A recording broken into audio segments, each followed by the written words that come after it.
నమస్తే, welcome to leave. మనతో ఉన్నారు సీనియర్ జర్నలిస్ట్ సత్యమూర్తి గారు. సార్ నమస్తే. నమస్కారం అండి. నిన్న నరేంద్ర మోడీ గారు, ప్రధానమంత్రి గారు తెలంగాణకి రావడం, బహిరంగ సభ, ఇది అందరికీ తెలిసిందే.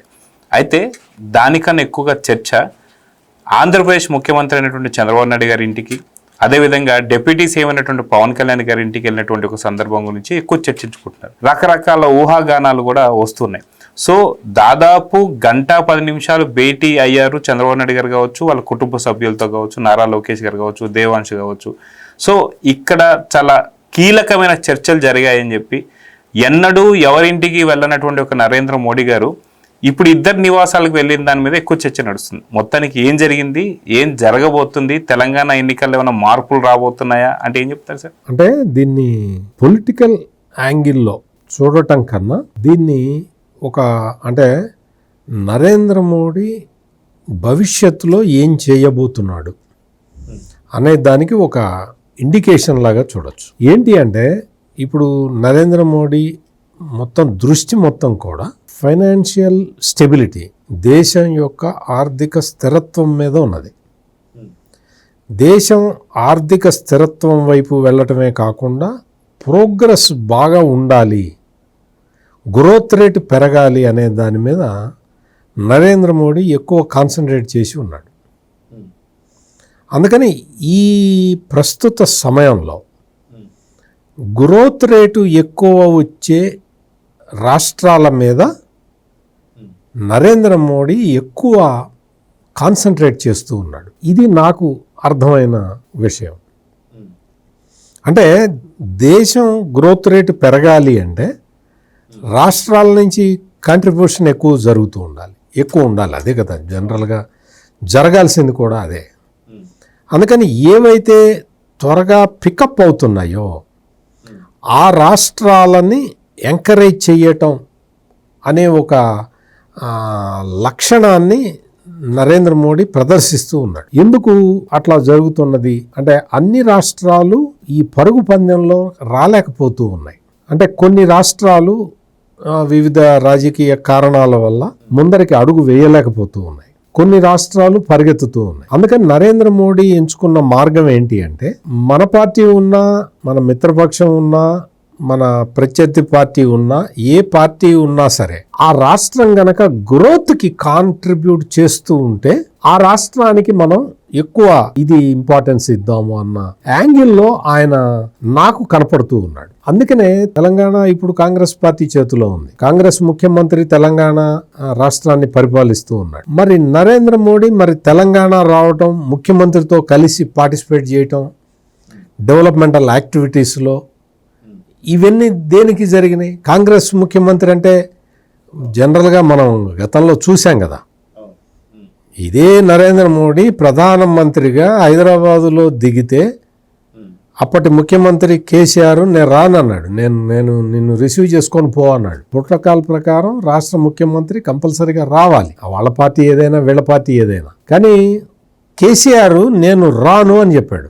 It is an insult to prime minister. కానీ దాన్ని కూడా నేను ఇన్సల్ట్ అయినా చేస్తాను తప్ప నేను నరేంద్ర మోడీ దగ్గరికి వెళ్ళను అని చెప్పి కేసీఆర్ ప్రవర్తించిన ఆ ప్రవర్తనతోటి తెలంగాణ చాలా నష్టపోయింది. ఈ రోజున రాజకీయ కారణాలు చూసినా కానీ చంద్రబాబు నాయుడు ఎన్డీఏలో కీలక పాత్ర పోషిస్తూ ఉన్నాడు. చంద్రబాబు నాయుడికి అక్కడ ఏ కొరత లేదు, ఎందుకంటే బీజేపీ మంత్రులు రాష్ట్రంలో ఉన్నారు, తెలుగుదేశం మంత్రులు కేంద్రంలో ఉన్నారు.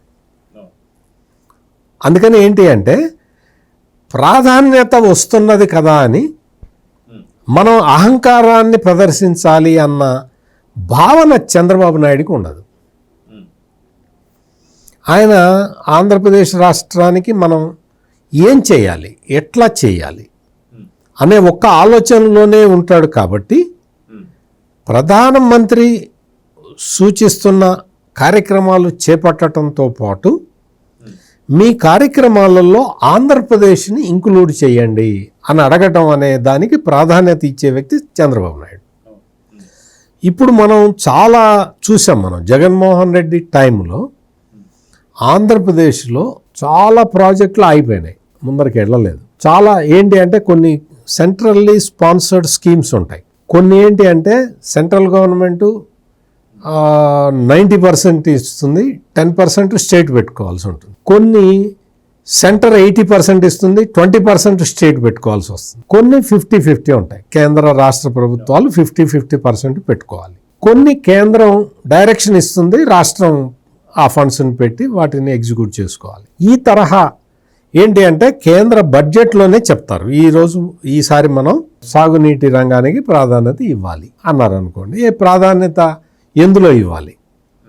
మేజర్ ఇరిగేషన్ ప్రాజెక్ట్స్కి ఇంత, మైనర్ ఇరిగేషన్ ప్రాజెక్ట్స్ ఇంత, లోకల్ వాటర్ బాడీస్కి ఇంత అనేది ఒక ఇది ఉంటుంది. సో లోకల్ వాటర్ బాడీస్కి ఎక్కువ ప్రయారిటీ ఇచ్చింది అనుకోండి కేంద్రం. చంద్రబాబు నాయుడు ఏం చేస్తాడు అంటే కేంద్రం ప్రయారిటీ ఏంటి? లోకల్ వాటర్ బాడీస్కి ఎక్కువ డబ్బులు ఇస్తున్నారు. So he will ask the officials to prepare A report on local water sources, అంటే చెరువులు, కుంటలు, వాటి కాల్వలు, వాటి అభివృద్ధి, వీటి మీద ప్రధానమంత్రి సించాయి యోజన అనే ఒక ప్రోగ్రాం ఉన్నది. సో అంటే ఇటువంటి ప్రోగ్రామ్స్ చాలా ఉంటాయి. ఆ కృషి కార్ డెవలప్మెంట్స్ చాలా ఉన్నాయి, చాలా ప్రోగ్రామ్స్ ఉన్నాయి. అంటే వాటి పేర్లన్నీ కూడా కేంద్ర ప్రభుత్వం ఖాయం చేస్తుంది కాబట్టి మనం ఎంతసేపటికి నీటి సంఘాలు అవి వాటి గురించే మాట్లాడుకుంటాం కాబట్టి ఆ స్కీములు చాలా ఉంటాయన్నమాట. సో ఆ స్కీములతోటి ఆ పేర్లతోటి మనకి పరిచయం లేదు. ఏది అయినా ఒక స్కీమ్ని టేకప్ చేయాలి అంటే ఆ స్కీమ్ కింద government top priority central government ఇస్తున్నది అంటే చంద్రబాబు నాయుడు ఆ స్కీమ్ని పికప్ చేసుకుంటాడు. ఇప్పుడు మొత్తం అంతా డ్రింకింగ్ వాటర్కి సంబంధించి జల్ జీవన్ మిషన్, ఈ జల్ జీవన్ మిషన్ అనే ప్రోగ్రామ్ టేకప్ చేసినప్పుడు కేంద్ర ప్రభుత్వం, రాష్ట్ర ముఖ్యమంత్రిగా జగన్మోహన్ రెడ్డి ఉన్నాడు. ఈ జల్ జీవన్ మిషన్ని టేకప్ చేయలేదు జగన్మోహన్ రెడ్డి. టేకప్ చేయకపోగా ఇగ్నోర్ చేశాడు. ఎందుకంటే అందులో రాష్ట్ర ప్రభుత్వం కూడా కొంత ఖర్చు పెట్టాలి. జగన్మోహన్ రెడ్డి టైంలో డబ్బులు లేవు కదా, అన్ని ఉన్న డబ్బులన్నీ డైవర్షన్, ఒకే దానికి డైవర్షన్. అంటే దానిలోంచి కొట్టేస్తానికి ఏముండదు, ఇది రాష్ట్రం పెట్టాలన్నా రాడు. సహజంగా మనకి దాంట్లో ఫాయిదా ఏముండదు అంటే వదిలేస్తాడు. కానీ ఎప్పుడైతే ఆంధ్రప్రదేశ్లో గవర్నమెంట్ మారిందో, కూటమి ప్రభుత్వం వచ్చిందో, వెంటనే ఏం చేశారు అంటే ఈ జల్ జీవన్ మిషన్ స్కీమ్ అప్పటికి అయిపోయింది. లేదు మీరు సెకండ్ ఫేజ్ తీసుకుంటున్నారు కదా, మేము ఒక పని చేస్తాము, ఫస్ట్ ఫేజ్ సెకండ్ ఫేజ్ మేము కలిపి మేము టేకప్ చేస్తాము, దయచేసి ఆ స్కీమ్ని బతికించండి, ఫస్ట్ ఫేజ్ను కూడా బతికించండి, మేము టేకప్ చేస్తామని చెప్పి అడిగితే చంద్రబాబు నాయుడు, పవన్ కళ్యాణ్ విజ్ఞప్తి మేరకు కేంద్ర ప్రభుత్వం దాన్ని బతికిచ్చి ఇచ్చింది. ఇప్పుడు జల్ జీవన్ మిషన్ యుద్ధ ప్రాతిపదికన జరుగుతున్నది ఆంధ్రప్రదేశ్లో. అంటే ఇవన్నీ ఈ స్కీమ్సే కాకుండా ఇటువంటి స్కీమ్స్ చాలా ఉంటాయి. నేషనల్ హైవే ప్రాజెక్ట్స్ అన్నీ కూడా జగన్మోహన్ రెడ్డి ఆపేశాడు. ఎందుకు ఆపేశాడు? నేషనల్ ఈ హైవేస్ ప్రాజెక్టు ఉంటుంది కదా, ఈ ప్రాజెక్టుకి సంబంధించి భూసేకరణ రాష్ట్ర ప్రభుత్వం చేయాలి. భూసేకరణ చేయాలి అంటే వాళ్ళని కూర్చోబెట్టాలి, 2 సార్లు మాట్లాడాలి, 3 సార్లు మాట్లాడాలి, వాళ్ళకి కాంపెన్సేషన్ ఇవ్వాలి, డబ్బులు ఇవ్వాలి కదా, మనం ఇవ్వం కదా. అందుకని జగన్మోహన్ రెడ్డి ఏం చేశాడు అంటే నేషనల్ హైవే ప్రాజెక్ట్స్ అన్నీ ఆపేశాడు. దాదాపుగా 74,000 కోట్ల రూపాయల ప్రాజెక్ట్స్.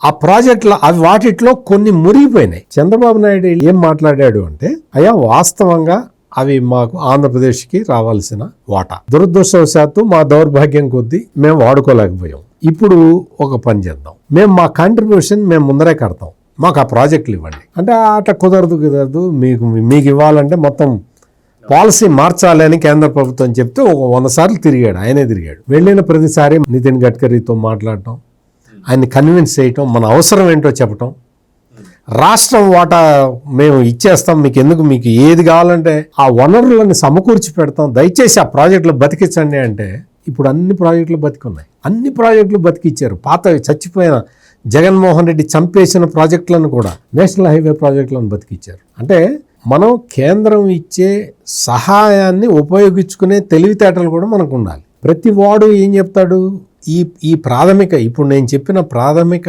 అంశాల మీద అవగాహన లేని ప్రతివాడు వచ్చి ఏం చెప్తాడు అంటే, కేంద్రంలో నరేంద్ర మోడీ ప్రభుత్వం, చంద్రబాబు నాయుడు ఎంపీల మీద ఆధారపడి ఉంది కాబట్టి నరేంద్ర మోడీ ఇస్తున్నాడు అంటారు. తప్పది. మీరు ఎంత ఆధారపడి ఉన్నా నువ్వు అడిగితేనే ఇవ్వగలుగుతారు వాళ్ళు. నువ్వు నేషనల్ హైవే ప్రాజెక్టులన్నీ జగన్మోహన్ రెడ్డి ముంచేశాడు. జగన్మోహన్ రెడ్డి ముంచిన వాటిని మనం ఎందుకు టేకప్ చేయటం అని చంద్రబాబు అనుకుంటే, చంద్రబాబు నాయుడు ఎంపీల మీద ఆధారపడి ఉన్నా కానీ మోడీ ఇవ్వలేడు కదా. అంటే దానికి ఎక్సర్సైజ్ చేయాలి. అదిగాక ఒక చోట ఒక రాష్ట్రంలో మురిగిపోయిన ప్రాజెక్టులు ఇవ్వటం మొదలు పెడితే మిగతా అన్ని రాష్ట్రాలు కూడా అడుగుతాయి. దానికి ఎట్లా చేయాలి అంటే ఇటువంటివి చాలా ఇబ్బందులు ఉంటాయి. ఆ ఇబ్బందులను కూడా అధిగమించే విధంగా స్టేట్ గవర్నమెంట్ ప్లాన్ వేసుకోవాల్సి ఉంటుంది. చంద్రబాబు నాయుడు చేస్తున్న పని అది. అందుకనే నేను మొదటి నుంచి నేను చెప్తుంది ఏంటంటే, చంద్రబాబు నాయుడు నరేంద్ర మోడీ మధ్యలో రాజకీయ పరమైన సంబంధం ఒక్కటే కాదు, ఆ డెవలప్మెంట్ యాక్టివిటీ అనే బంధం కూడా ఉన్నది. అందుకనే నరేంద్ర మోడీ ఇన్నిసార్లు ఏ రాష్ట్రానికి వెళ్ళనన్ని సార్లు ఆంధ్రప్రదేశ్ రాష్ట్రానికి వచ్చాడు. ఎందుకు వచ్చాడు? కేంద్ర ప్రభుత్వం క్వాంటమ్ ప్రాజెక్టుని పెట్టుకొని ఎక్కడ పెట్టాలని తిరుగుతూ ఉంటే చంద్రబాబు నాయుడు వెళ్ళి IBM, L&T వీళ్ళందరూ వచ్చి నాకు చేసేస్తారండి, మీరు నాకు ఆ ప్రాజెక్ట్ ఇచ్చేయండి అంటే కేంద్ర ప్రభుత్వానికి ఎంత ఈజీగా ఉంటుంది. ఒక ప్రాజెక్టుని ఇంప్లిమెంట్ చేయటం అనేది చాలా కష్టసాధ్యమైన విషయం. అది నేను చేస్తానండి అని చంద్రబాబు. గ్రీన్ హైడ్రోజన్ పెట్టడానికే అన్ని రాష్ట్రాలు వెనకంజ వేస్తూ ఉన్నాయి. ఎందుకు అంటే అది వైబిలిటీ లేదు అని చాలామందికి. అటువంటి ప్రాజెక్టుని నేను తెచ్చుకుంటానని చెప్పి గ్రీన్ హైడ్రోజన్ ప్రాజెక్టు నేను తీసుకుంటానని టేకప్ చేస్తే కేంద్ర ప్రభుత్వానికి ఎంత ఇది ఉంటుంది. ఆ గ్రీన్ హైడ్రోజన్ దానికి దాదాపుగా 6 దేశాల వాళ్ళు ఆర్డర్లు ఇచ్చేశారు ఇప్పుడే, ఇంకా మనం ప్రొడక్షన్ స్టార్ట్ చేయకముందరే. మేము గ్రీన్ హైడ్రోజన్ మీ దగ్గర నుంచి మేము కొనుక్కుంటాము అని. మరి ఈ నెట్వర్క్ అంతా చేయాలి అంటే చంద్రబాబు నాయుడికి ఇంట్రెస్టు, రాష్ట్రం మీద ఇంట్రెస్టు, ఆయన చేస్తాడు. ముఖ్యమంత్రులు ఏ ముఖ్యమంత్రి వెళ్ళి గ్రీన్ హైడ్రోజన్ ప్రాజెక్టు మాకు ఇవ్వండి అని అడగకపోతే కేంద్రం మాత్రం ఎక్కడ పెట్టగలుగుతుంది? ఇట్లా ప్రతి ప్రాజెక్టు, ఇప్పుడు PM సూర్య గారు ఉంది, ఆ ప్రాజెక్ట్ ఉంది, it is a national project. ఒక ముఖ్యమంత్రి స్థాయిలో ఉన్న వ్యక్తి చంద్రబాబు నాయుడు ఆయన పర్సనల్గా తీసుకొని ఇంటింటికి డ్రైవ్ పెట్టాడు. అంటే ఇంటి మీద మీరు సోలార్ పెట్టుకోండి, మీకు ఇది బెనిఫిట్ అని.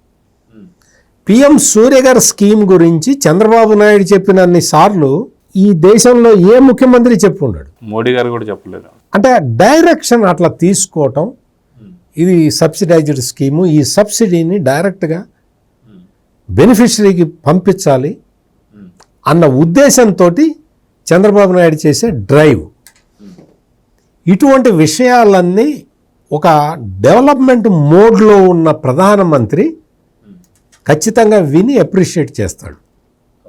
అదే ఇప్పుడు నరేంద్ర మోడీ చంద్రబాబు నాయుడు మధ్యలో జరుగుతున్నది. చాలామంది అనుకుంటున్నట్టు కేవలం రాజకీయాల కోసమే అయితే నరేంద్ర మోడీ 1 గంట 20 నిమిషాలు చంద్రబాబు నాయుడు ఇంట్లో గడపటం అవసరం లేదు, గడపాల్సిన అవసరం లేదు. ఎన్డీఏ భాగస్వామి, ఆటోమేటిక్గా చంద్రబాబు నాయుడు మీద ఆబ్లిగేషన్ ఉంటుంది. ఇంకేం కావాలి? ఇంతసేపు టైం స్పెండ్ చేయాల్సిన అవసరం ఏముంటుంది? ఇది ఏంటి అంటే ఒక డెవలప్మెంటల్ సీఎం, ఒక డెవలప్మెంటల్ PM, వీళ్ళిద్దరూ కలిసి కూర్చొని మాట్లాడుకునే ఒక సమావేశం, ఒక సందర్భంలాగా మనం చూడాలి. అదేవిధంగా పవన్ కళ్యాణ్తో కూడా వెళ్ళి మాట్లాడటం, ఇంటికి వెళ్ళి మాట్లాడటం, వాళ్ళందరినీ కలిసి రావటం ఏంటి అంటే ఇది ఒక వీళ్ళిద్దరి కాంబినేషన్, చంద్రబాబు నాయుడు పవన్ కళ్యాణ్ కాంబినేషన్ ఆంధ్రప్రదేశ్లో ఎట్లా వర్కౌట్ అవుతున్నది, గ్రోత్ రేట్ ఏ విధంగా పెరుగుతున్నది అనేది కళ్ళారా చూసిన నరేంద్ర మోడీ ఈ ఇద్దరు నాయకులకి టాప్ ప్రయారిటీ ఇస్తున్నాడు. టాప్ ప్రయారిటీ ఇవ్వటానికి కారణం ఏంటి అంటే రాజకీయ కారణం కాదు.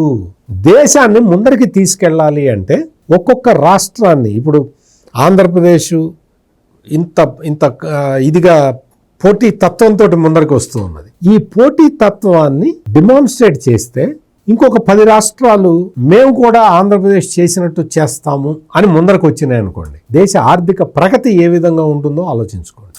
సో ఈ డ్రైవ్లో భాగంగా నరేంద్ర మోడీ చంద్రబాబు నాయుడు ఇంటికి వచ్చాడు అనేది నా అభిప్రాయం, నా విశ్లేషణ.